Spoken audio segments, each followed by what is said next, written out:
like I said before, draw your own conclusions. It could have ran into gravity, but check out the side view. Luckily they had a camera facing sideways, and you can see the horizon when it comes to a stop. You could also see what looks like the moon in the far off distance as this thing is spinning, and that horizon looks very flat. Okay, draw your own conclusions about that. Could have been the fisheye lens. However, I saw another rocket launch.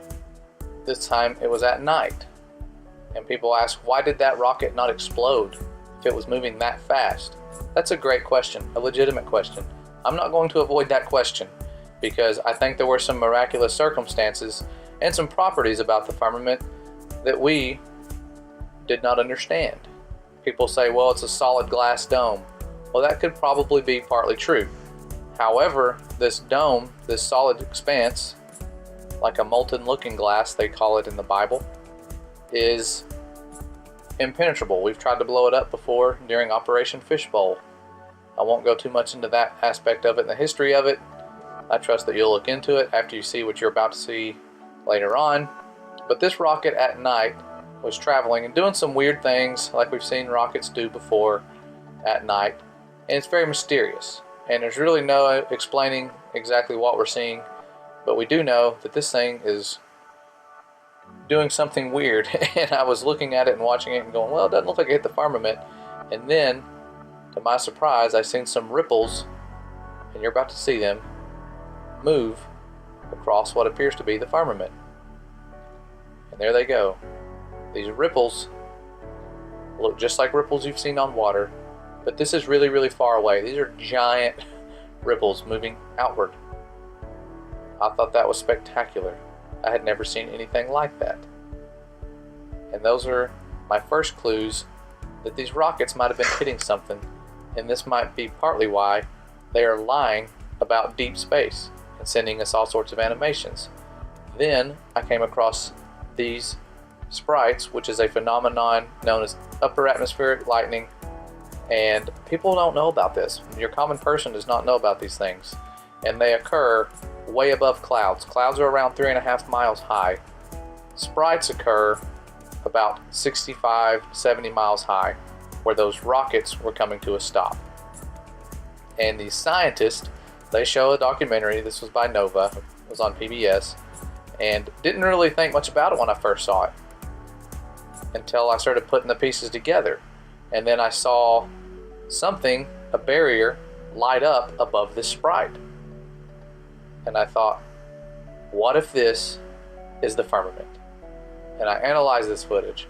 I would slow this footage down. I would change the brightness, and sure enough, I started seeing what I thought I was seeing. The firmament. Put there by our Father in the story of creation. It's been there all along, and it's so sad that we've missed it and missed out on seeing His glory for our whole lives. But there it is, and you're about to see a wave move across it, kind of like the ripple you saw with the rocket. There's that wave, sprite shooting out of it. And yes, that's a wave. It's not a cloud that you're seeing light up. Again, this is many miles above the clouds. You are seeing the firmament. And this footage was taken down in another video that I put out and blocked in the United States. And for good reason, because it's waking many people up.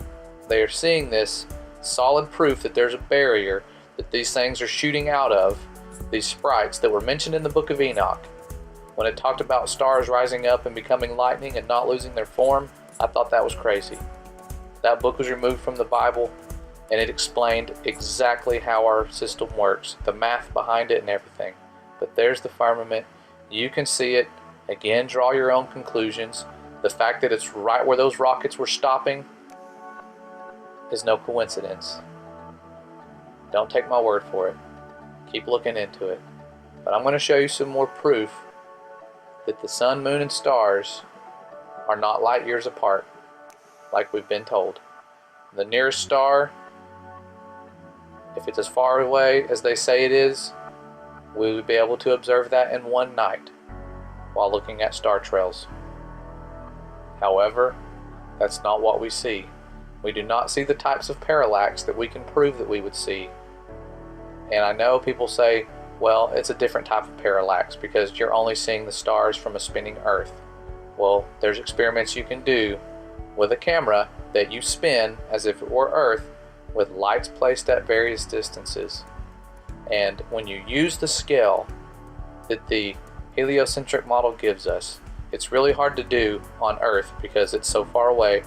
But this man here from Cody's lab, his name's Cody, he hates us, but I'm going to use his work, and he shows you if that's the moon and the Earth right there, they're really close together, they're really tiny dots. Here's the sun, and no, that's not how close we are to the sun. He's just showing you size-wise. They're a couple feet apart, and he spaces them apart. But the moon and the Earth and the sun at the end of his measuring tape, and he lays them out. He's laying out some of the planets, Jupiter and Pluto and all of that. There's Pluto.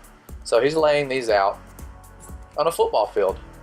And then he goes to show us where the nearest star would be. And his journey takes him really far. Not just across town, he actually has to leave the state. He drives over 120 miles away using the scale with those tiny little dots that you saw to show us where the nearest star is. That blew a lot of people's minds and really kind of furthers that fantasy of deep space. However, I saw time lapses of these star trails, and I've seen them moving with the moon. And as I saw them, I noticed they were all moving at the same speed as if they were the same distance away from the Earth. And thought, shouldn't be seeing that. Or should I? I don't really know. Let me do some tests to prove all things. And then I saw the sun and the moon moving through the sky in a time lapse. And they were moving at the same speed and making light trails that were the same size. And I thought, well, if I can set up an experiment that will prove to me that a spinning camera would do this with lights at various distances, maybe I will look back into this heliocentric model that was invented by someone who just looked at the stars in the 1500s. So I set up my camera and some distant lights, and I got this idea from a genius at another channel. His name was Chris Van Matter. And I'd seen an experiment where he had done this on a small scale and produced some shocking results. And so I set up a camera, did my own experiment, and sure enough, the light trails that I was seeing looked very similar until I traced one of the lights that was about half mile away and drug it down to a light that was probably 25 feet away from my camera, not even close to the scale that Cody was using. It would have been much closer if that was the sun. It would have been a couple feet away, but I was trying to be biased to the globe, and the light trail was a completely different size. And you could imagine the difference you would be seeing if that distant light was 120 miles away. If we could cut through that much atmosphere, you would see a dramatic difference. And our stars and what we're seeing up above us would look totally different. This is something you can do yourself. Do not believe me. Do not trust me. I could be lying to you. But I hope you're starting to see that we don't need a whole lot of crazy theories to prove the truth. We don't need an Albert Einstein figure who they have put in place to create such theories. Up is up, down is down, straight and level is straight and level. There are many more proofs out there. You just have to look up, see for yourself, look at the stars, look at the sun, make sure you're using eye protection, but figure this stuff out.